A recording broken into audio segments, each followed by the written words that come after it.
வரும்போது யோகம் கெட்ட ஜாதகம் நல்ல யோகம் 7 முறை வளம் வந்தால் காரிய சித்தி. அந்த சொத்து கணக்கு கூட இருக்கு. 3, 5, 7, 9 இப்படி அதிகமாக்கிட்டே போவாங்க. 108 சொத்துன்னு. இன்னைக்கு கூட ஒருத்தவங்க அங்க பிரதர்சனம் பண்ணணும்னாங்க. இதுல எப்படிமா பண்ண முடியும், கொஞ்சம் முதலே வந்துருக்கலாங்க அப்படின்னா. இனி வரும் காலங்களில் அங்க பிரச்சனை பண்ணணும்னா எங்கள்கிட்ட ஒரு வார்த்தை வந்து திடீர்னு வந்து இந்த நேரம்னா 4 பேர் உட்காந்து இருக்க முடியாது. அதனால செய்யறதுக்கு நேரம் இருக்குது. அப்படி அவங்க இன்னைக்கே செஞ்சு ஆகணும்னா ஒரு 10 மணி வரைக்கும் இருக்க சொல்லுங்க. அவங்க சுற்றி வர்றதுக்கு உண்டான இடத்த கிளீன் பண்ணி கொடுப்போம். நாங்க அந்த தீபம் எரிஞ்சிட்டு இருந்தாலும் நாங்க எடுக்க முடியாது வேற.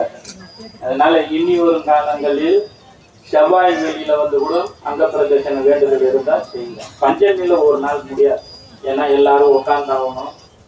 அதனால தடுக்கவும் கூடாது வேண்டுதலை. அந்த அம்மா கொஞ்சம் பொறுத்து செவ்வாயில செய்ய சொல்லுங்க வேண்டுதலை.